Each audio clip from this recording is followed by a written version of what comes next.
And they say that a hero will save us. I'm not gonna stand here and wait. I'll hold on to the wings of the eagle.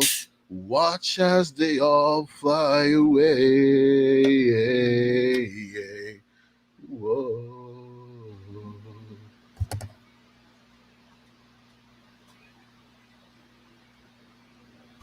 Hello, guys. It's been a while. Lance Danger here. Actually, let me change that because I kind of have that weapon X reserved for Boricua contra todos. I hope everyone's hearing me okay. I've been kind of changing the setup around here lately. Let me see. I hope everyone's hearing me okay. Okay, yeah. At least audio apparently is out there. How are I get the camera to finally work again, and I started by killing it on my first screen back.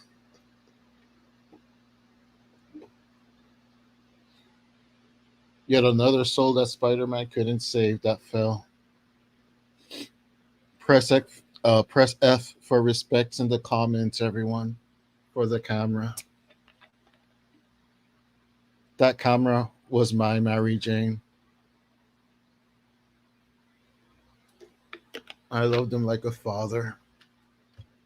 Anyway, it is a big month this month, and I just wanted to kick it off in style with a relatively short vlog. I don't want to like do it for too long today. For those who are not aware, today kicks off a VEDA, which is Vlog Every Day August. There's also one in April, but obviously I didn't do that one in April. I'll probably try to do this one though, or at least as much as I can, doing vlogs as much as I can throughout this month. Especially because it is Fred Peterson the Mighty Warlord month. Why? Because it was in August that I started updating it on the Duck Web Comics, formerly known as Drunk Duck Web Comics. I believe it is anniversary 17 or something like that now. I kind of lost track of the anniversaries a while back. I do believe it is anniversary number 17 now, which is freaking mind blowing. I'm literally in the middle of chapter 27 of the webcomic. For those who didn't know, I did make the announcement on my social media that I finished the underdrawings and sketches for the entire book one prologue for the Truthful Comics. I keep getting attacked by the headphone mics. What was I saying? Oh, Truthful Comics edition of Fred Peterson, the Mighty Warlord. For those who don't know what the Truthful Comics edition is, long story short, all the original artwork back from I was on my own and when I was with Rigo Jimenez as part of Studio 22, all that artwork got destroyed during various natural disasters that happened in Puerto Rico, or just acts of God. I don't know how to explain it. The physical artwork got damaged by floods, tropical storms, hurricanes, you name it. The digitized artwork all got destroyed because of power surges so bad that it actually killed my surge protector. That's how bad the power surges can be in Puerto Rico. And that was back when I was living there. From what I've heard, it's gotten even worse than it's ever been. Press F for the electricity in Puerto Rico in the comments and the chats also. This is gonna be a semi sad kind of live stream.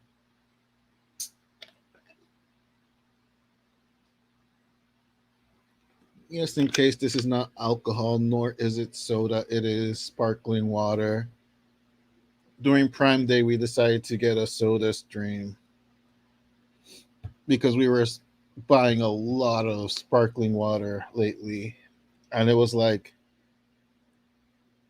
with the cost of all the stuff that we've been buying, drinking, like it made more sense to just get the Soda Stream on sale.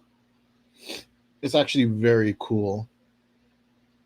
By the way, my if I'm sniffling and a bit sneezy, I have been under the weather, as I mentioned on my social media also over the weekend. I'm just now kind of recovering from it. So if you kind of see me wheezy, sneezy, maybe even a little bit sleazy, that has nothing to do with being sick, though. I always kind of look a little sleazy. That's why I have an Audrey Hepburn shirt on. Don't mind me. I'm just being silly because I am excited. I have an extra pep in my step. I have a little bit of swagger like Jagger. It is August. It is the Lion's month. It is the Leo's month, if you want to believe that. I don't really believe in that. It is going to be my mom's birthday in a couple of days. It's going to be my own birthday next week. And it is the birthday of my beloved idiot son, Fred Peterson, the mighty warlord. And today is also Spider Man Day. As you can see from the intro that I put, the cartoon, hopefully the live stream wasn't struck down. It looks like it's still up, and I hope it doesn't get taken down eventually. If not, it's been real, fellas.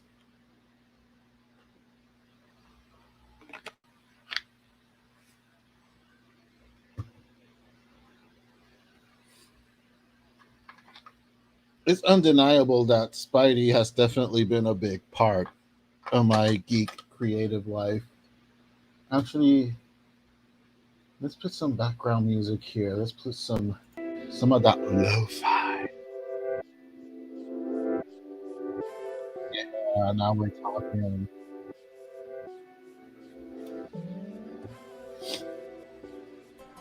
That's much better.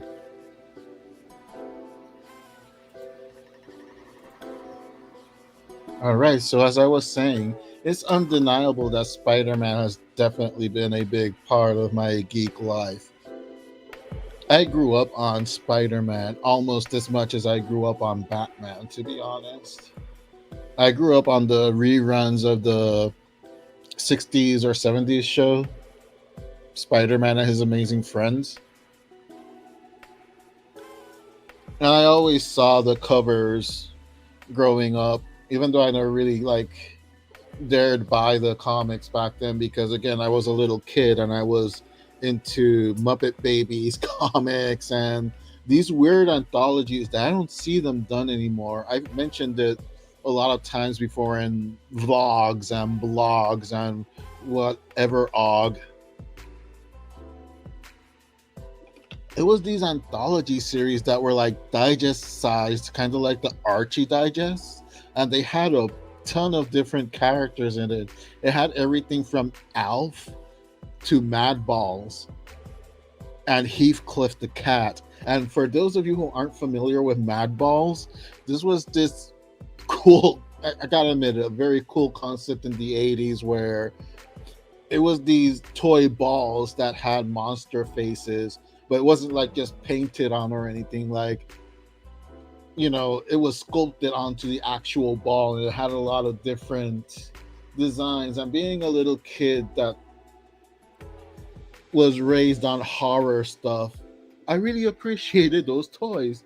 Well, they made a comic book tie-in on it. Let me see if I can find the actual toys at least, so you guys can get kind of an idea of what I'm talking about. Oh, this is a great picture right here. I'm sorry if I'm sniffing, guys.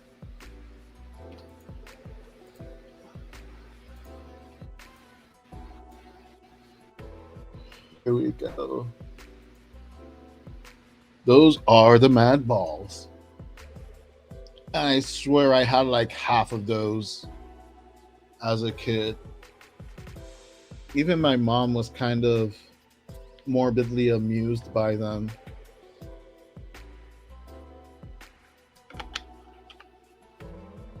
My favorite one, of course, was the mummy one. God, gosh, they were so freaking cool. I wonder if the comics actually appear. Like I remember I used to have the mummy one, I had the eyeball one, and I think I had the football player one.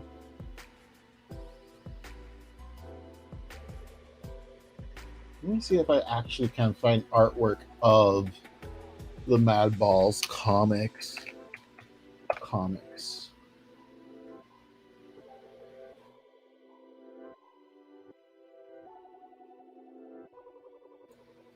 I hope I hit the mute button in time. I kind of sneezed a little bit there. Interesting. There are like actual Madball comics, but I don't really recall seeing like the actual standalone Madball comics, just those anthologies. But it's pretty cool to see that they actually have their own standalone comic as well. Now I'm just starting to wonder if that anthology comic book was real or not.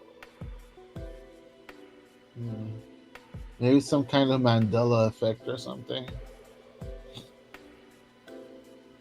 Huh.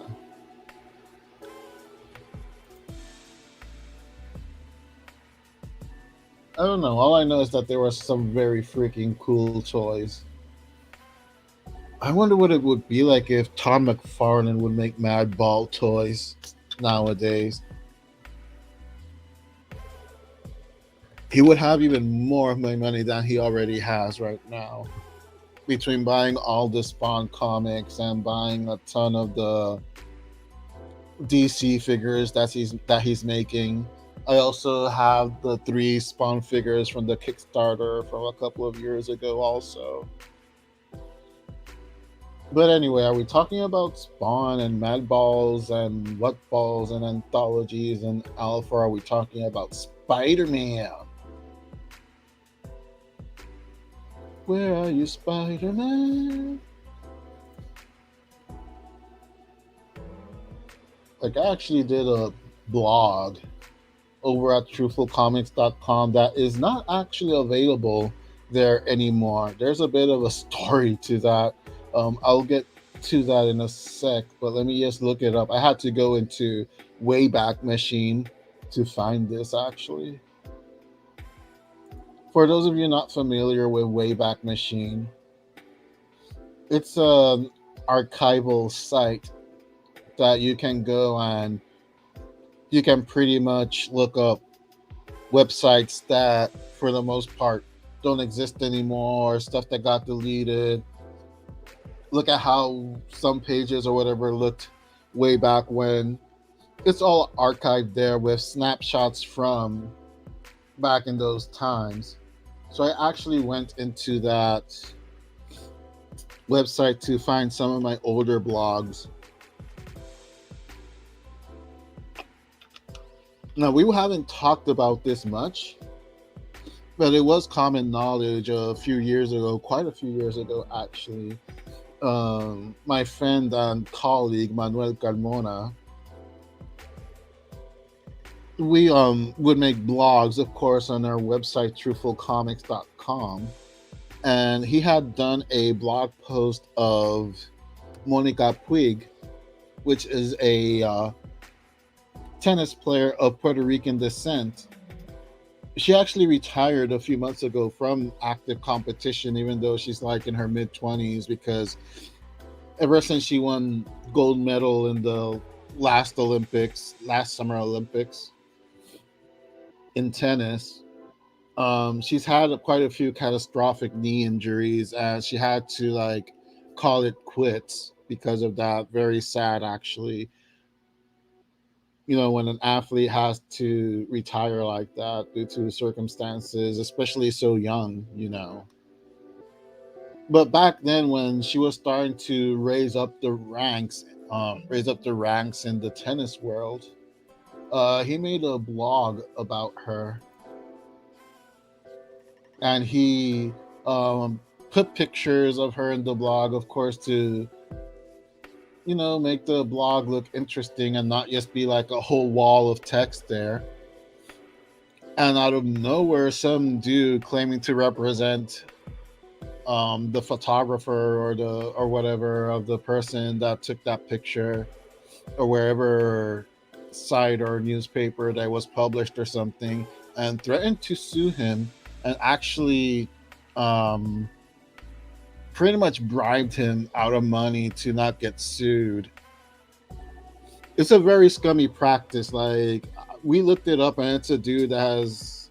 It's a company that have made money. Like, they have made bank doing that on blogs and stuff like that. So Manuel put that one of those pictures. He didn't claim credit for the picture or anything like that. He just simply put that picture to give context to and make it more visually appealing, to not just have a wall of characters and text, you know, on your screen.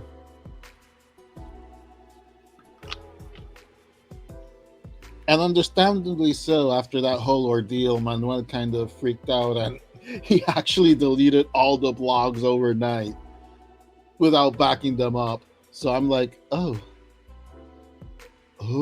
alrighty then. It's not like a big deal. Like, I probably would have done the same thing if it had happened to me.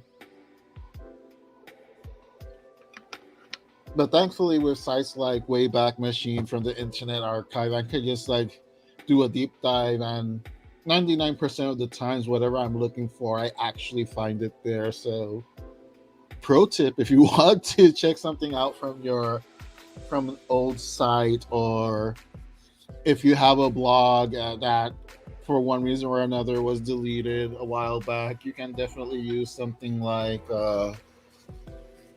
oh, I'm so sorry, guys. I think I'm gonna turn the camera off at some point. I don't want to gross anyone out. Yeah, Internet Archive Wayback Machine. It's very kick-ass. And also, if you just go to the Internet Archive, you can find a lot of cool free stuff there. And like official stuff that's actually free because the patents have worn out, the copyrights have expired. So I have downloaded legal movies from there. One of my favorite movies that I downloaded from there was the Sister Street Fighter movie and the Street Fighter 3, which are Sony Chiba, rest in peace, classic martial arts films from Japan. I actually have a Bruce Lee box set that has some Sony Chiba movies in it as well. That was my introduction to the Street Fighter when I was like in my mid 20s. That movie came out like in the early 70s or something like that.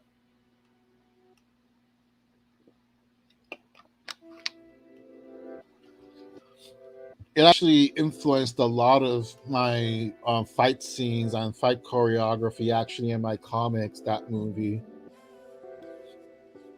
the Street Fighter movie, has a move that I do manual castration. It is so much fun. It is very gory and graphic and has all the things that little kids should watch when they're little. Not really. Don't do that. Don't take my word for it. Even though I probably saw way worse stuff, because like I said, I grew up on horror movies. One of the favorite stories of mine is from my mom, is that when she was pregnant with me, she actually went to the movie theater to see a rescreening of Jaws, the first Jaws movie. So I've been watching horror movies and jump scare movies and stuff like that ever since the womb. So you have nothing on me, man.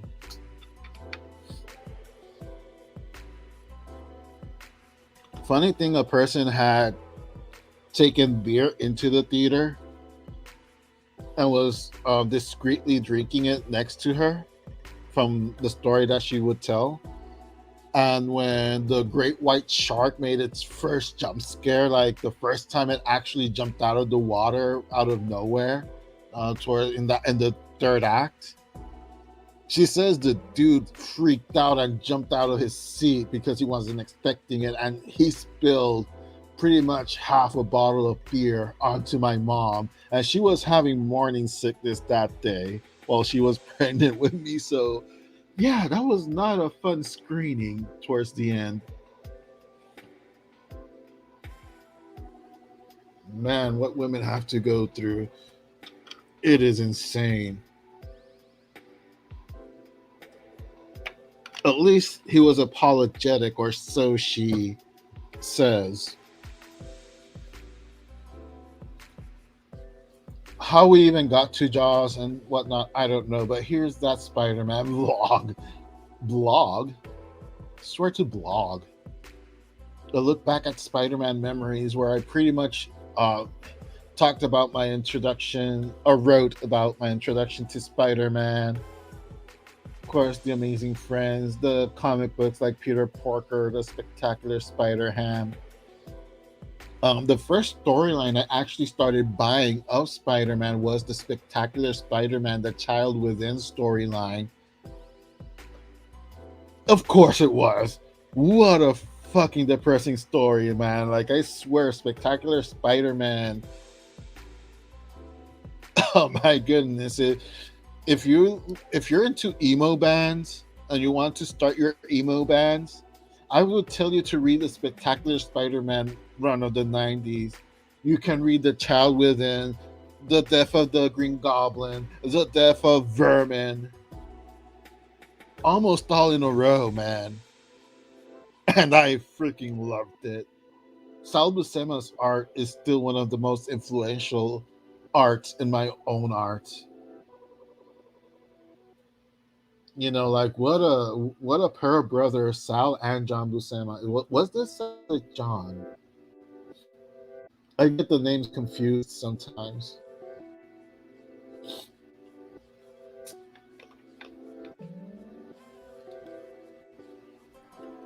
Yeah, it had to be Sal Buscema, I think. You know, and of course the Spider-Man saga happened. The Spider-Man saga, I was kind of into it in the beginning because it was something different. It was kind of like that beginning when comics were starting to kind of recycle older storylines and ideas. Of course, this one took the route of taking an old concept like that issue of Spider-Man where Peter Parker fought with a clone of himself and was left for dead at the end. But of course, along came the clone saga and threw everything on its head with basically, yeah, but what if that was the real Peter Parker that was defeated in the end and left for dead all these years? So it was an interesting premise, and it was a very interesting story in the beginning.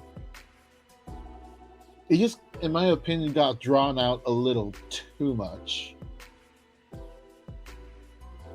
And of course, there's the Dan Jurgens Spider-Man. I was so excited when Dan Jurgens took over Spectacular Spider-Man because I absolutely loved his DC work. I still love his current work to this day.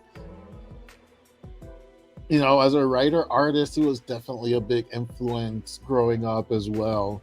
His Superman, in my opinion, was just top notch. Not just his Superman, but his Justice League of America run was also just fantastic. And I was very excited with Spectacular Spider-Man, especially when Wizard Magazine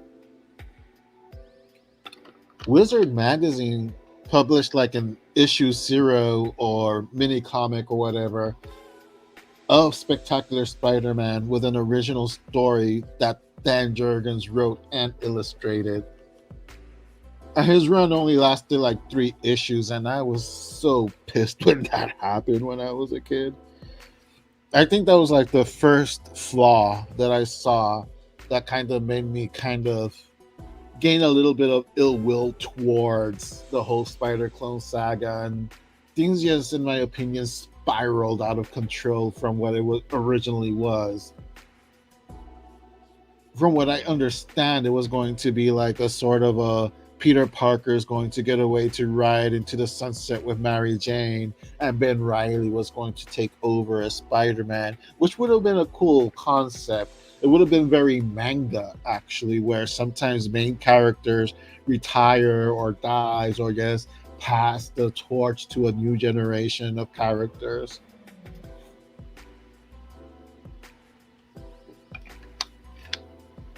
But again, it felt like the story just started spiraling out of control for one reason or another, and it felt like it was getting too elongated. It felt like it was being stretched a lot, stretched more than Mr. Fantastic and in the Mouth of Madness. Uh, I loved seeing Sam Raimi back on a Marvel movie, not gonna lie. Of course, Peter Parker Spider Man, the 75th issue, put an end to that storyline and kicked off other stuff that was pretty cool as well. John Romita Jr., man, one of my all time favorite artists. Spider Man has had such a fantastic stable of creatives over the decades. Of course, Civil War, as I said before, one of the comics that made me quit by mainstream comics for many years.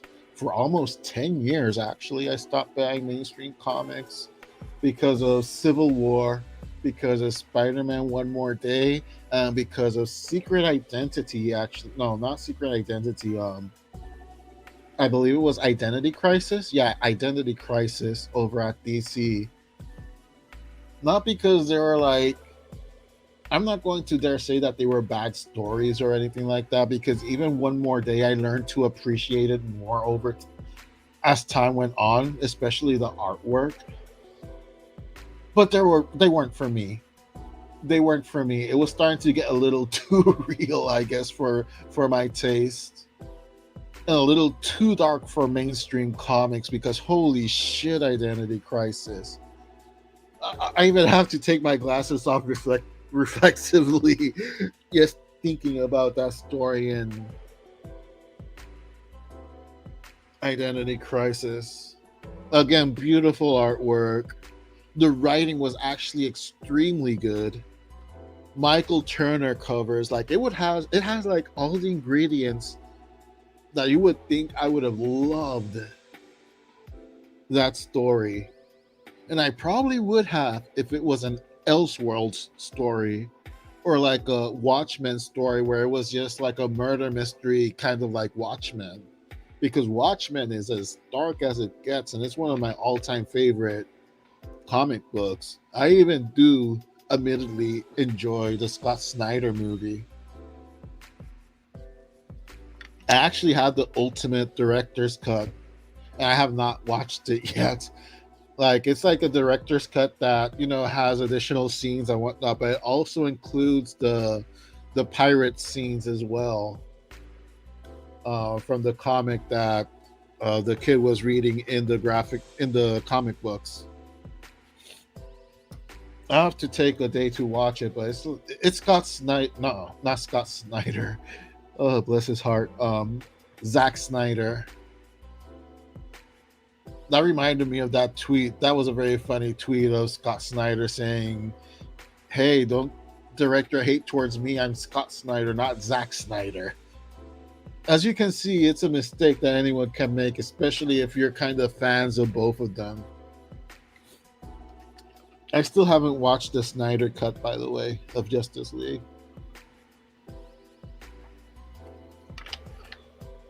Identity Crisis, a very solid story in my opinion.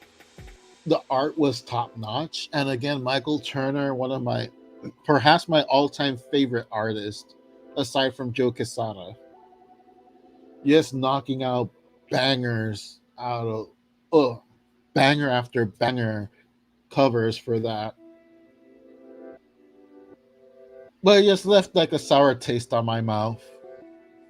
It did, because it's like they took so many beloved characters and just put it on its head. Like, I could even go as far as, and spoiler alert if no one's ever read Identity Crisis by Brad Meltzer. Rags Morales, I believe, was the artist, the interior artist anyway. And of course, as I said, Michael Turner with the fantastic covers. Spoiler alert. Um, it all starts off, of course, with Dr. Light, which was kind of like a throwaway villain, kind of like a funny villain or whatever. And it turns out that he was actually had his mind tampered with by the Justice League because he had done something horrific to a beloved character. And actually, Batman walks in on the Justice League tampering with his mind. And the Justice League tampered with Batman's memories of that event. And then they just kind of threw Dr. Light to be like this punching bag for the new Teen Titans. Again, an interesting premise, you know. And then, of course, one thing leads to another. Dr. Light regains his memories. He goes on a rampage. There's a murder mystery that happens in between also with that beloved character that kind of kicked off this whole mess. And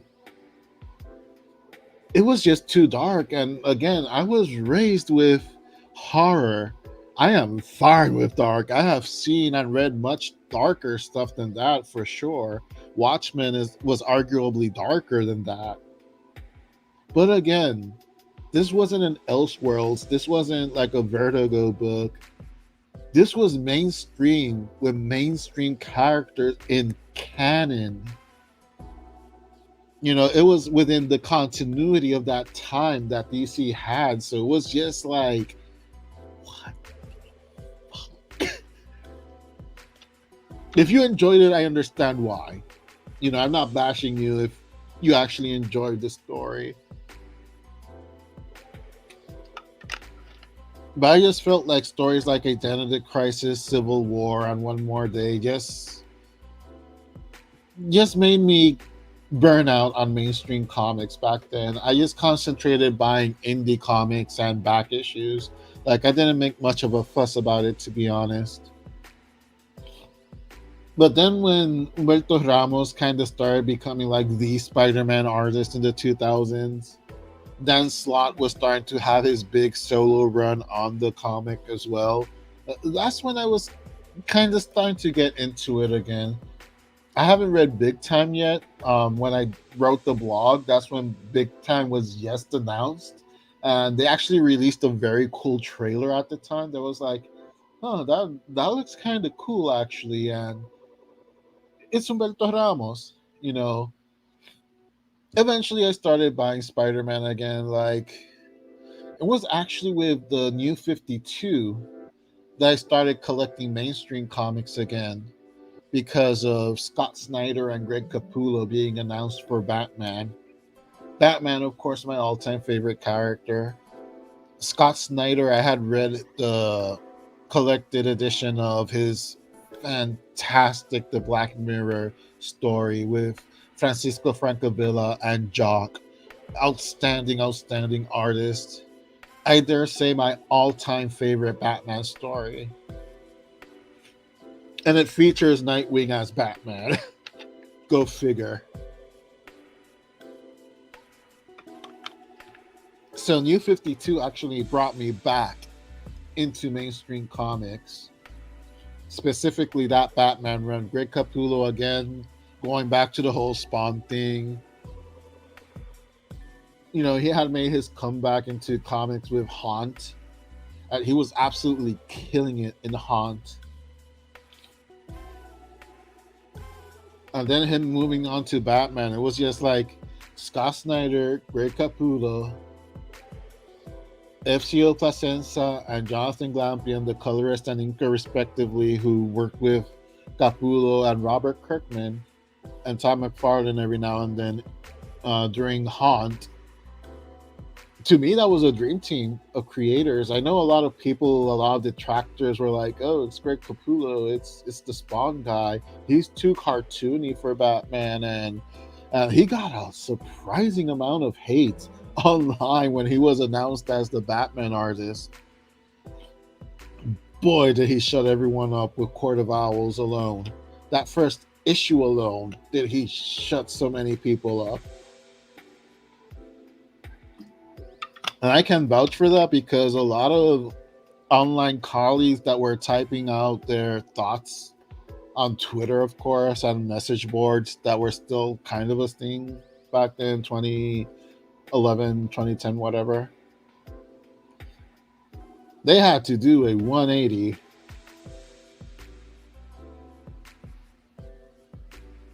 Is it 180?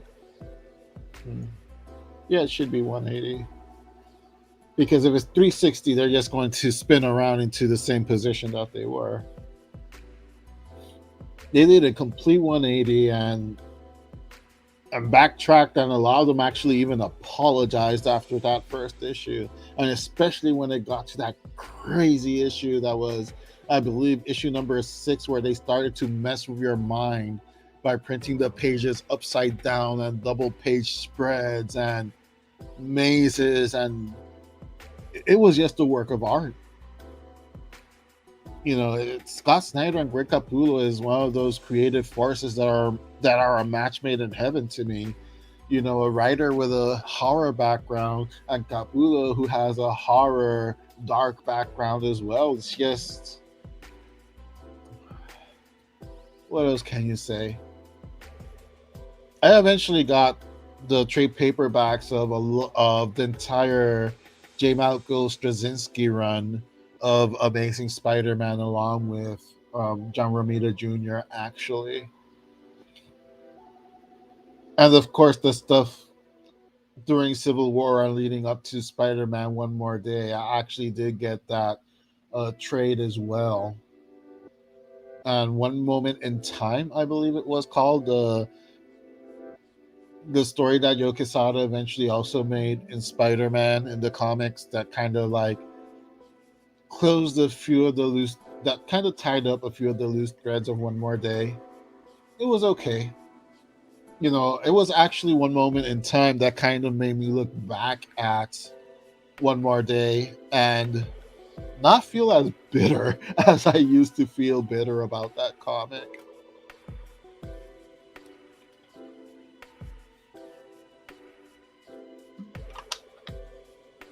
If anyone's curious about this blog, I more than likely am going to copy paste it and kind of give it a small bit of an update as well over at my own website,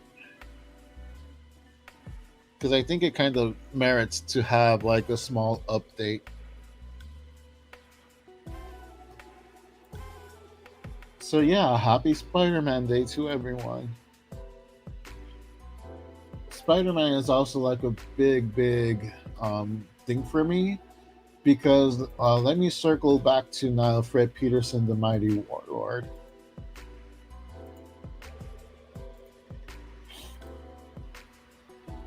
This was part one of a series of blogs that I wrote at truthfulcomics.com. Again, I had to use Wayback Machine for this one, and for some reason the background itself of the website design doesn't appear, but the content appears, which is what's more important and relevant. I'm obviously definitely going to be copying and pasting these older blogs and putting them up slowly on my own website, artofalvaro.com. Like, why I circle back between Spider-Man and Warlord sometimes is because, of course, especially in Puerto Rico in the indie scene, it was inevitable all the comparisons that Spider-Man and Warlord had.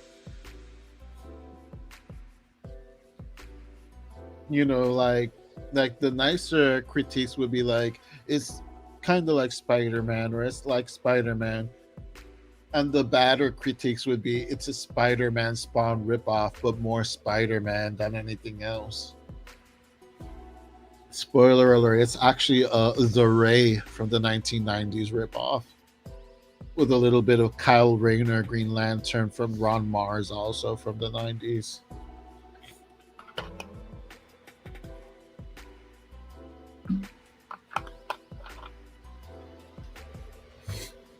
Over here, as you can see, TMW Secret Origins Part 1, the Super Cyber War years. And that's Super slash Cyber Wars because it was two different wars, actually. Look at that. Even back then in 1993, whatever year that was, when I was in middle school, I was already doing classic covers. I was a little narcissist even back then. Actually, let me put this even bigger. Let me make this biglier. Oh, shit, no. Not biglier. I don't want to turn this. I don't want to turn this political. Whatever viewers I had left. I'm sorry, guys. Let me embiggen this. There you go. Yeah, back then I was already doing classic covers, man. That's when I say that you have to be your own biggest fan if you're going to be your own biggest critic. You have to love yourself, man.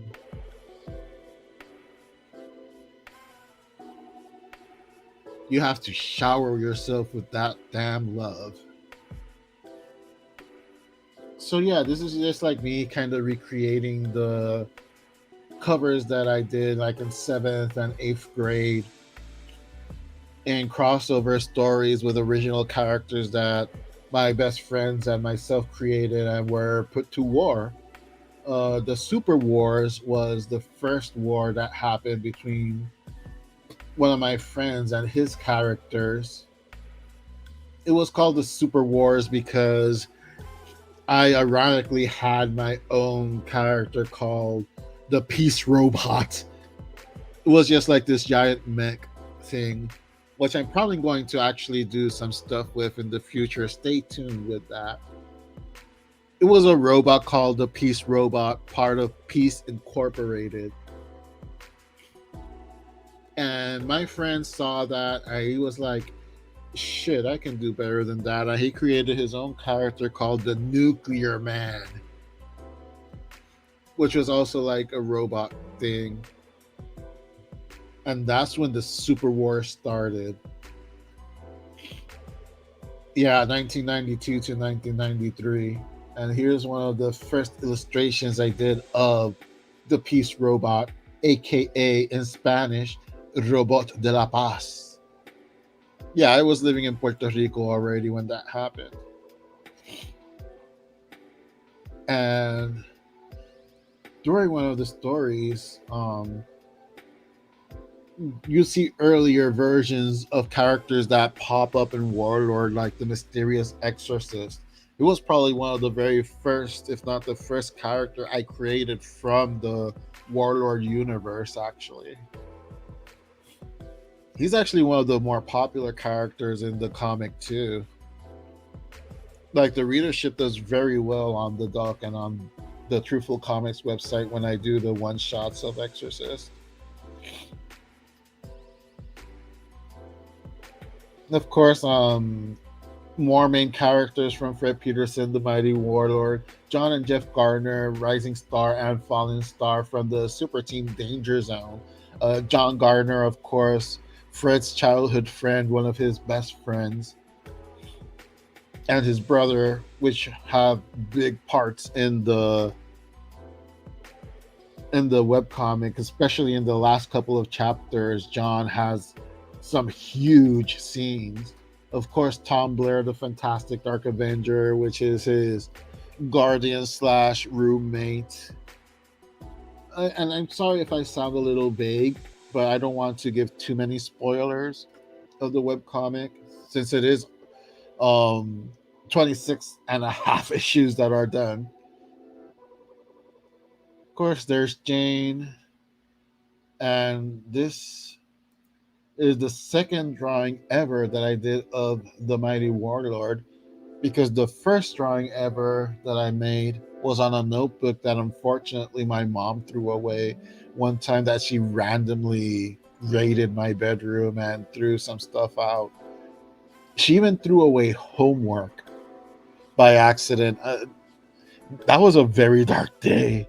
And my room wasn't even that messy. Like, to be honest, my mom never really liked in the beginning when I would be illustrating and drawing all the time.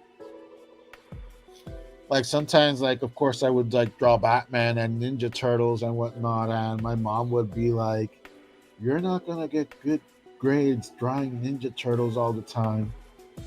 And I literally have like academic medals even back then because I was an honor student.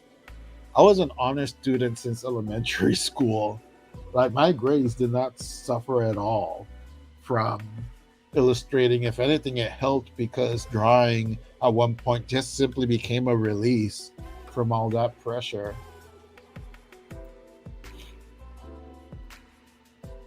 And of course, the Super Wars evolved into the Cyber Wars during 93 and 94. And that's where Cheryl actually made her first appearance.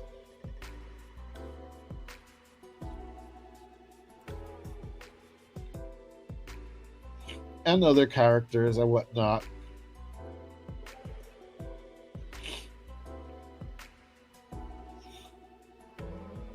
The Super Wars really had no clear winner because we kind of like faded all out of the Super Wars when summer vacation came in seventh grade. We are kind of like too busy doing other stuff. Like I kind of got that writing bug during the Super Wars. So when summer vacation came, since we lived far from each other, we lived in different cities, really different towns. Um, and internet would really wasn't a thing back then like it is now, or cell phones that were readily available. You know, back then you would have to like talk on landline phones, really, and you weren't going to rack up huge phone bills because of that. So he pretty much had a summer of like basketball camp, martial arts camp, and whatnot. And he would illustrate every now and then. And that summer, I just started focusing more on how to write actually, because, like I've always said, art is my passion, but writing is pretty much my real talent. Like, writing is what comes easier to me, and not in like in a condescending arrogant way. It's just that writing comes more natural to me, I guess, is a better way to express it, because I guess I have a level of confidence with my writing. I have one. When I was little, I did win awards and commendations for my reading and writing skills, and even my math skills actually.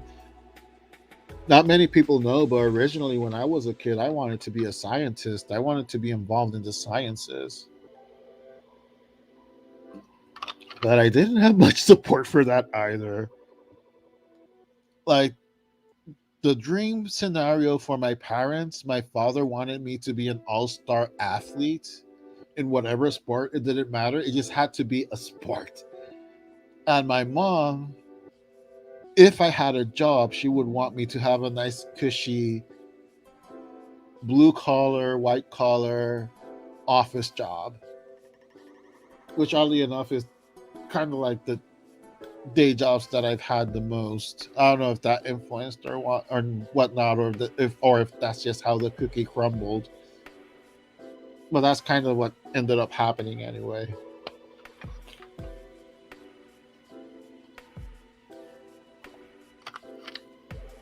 And since my parents divorced when I was very young, when I was like maybe around 4 years old, even though my father wanted me to be in Little League and stuff like that, which I would have loved to have been involved with as a kid, whenever he would try to like sign me up and stuff, my mom would put a roadblock to it. So yeah, fun childhood.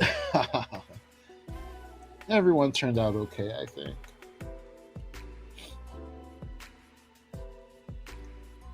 Anyway, the Super Wars and Cyber Wars then evolved into what I think was at the time my best writing at the time, called the Armageddon Death Trilogy, which spun off out of those Super Wars, where I kind of like took those characters and said, hey, I kind of want to develop these characters on my own and not have them just be like figureheads in this war with other characters.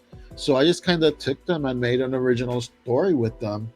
You know, a side story that was happening within that world of that war with the other character. As a matter of fact, one of the big storylines in the Armageddon Death trilogy is that, um, I'm not gonna say it now, but in one of the storylines, one of my friend's characters, um, does an assassination of one of my characters that kind of jumpstarts the career of a certain character that I created.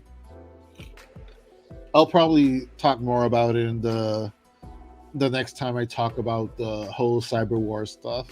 But I am going to copy paste this as well as the Spider-Man vlog as well, blog as well, and just put that up on my personal website. Anyway, I think that's going to be all for now. Wanted to keep it a little bit under an hour at least, or if I was going to go, ideally I wanted it to be like about half an hour, but if I had to go over a little bit, under an hour would be fine.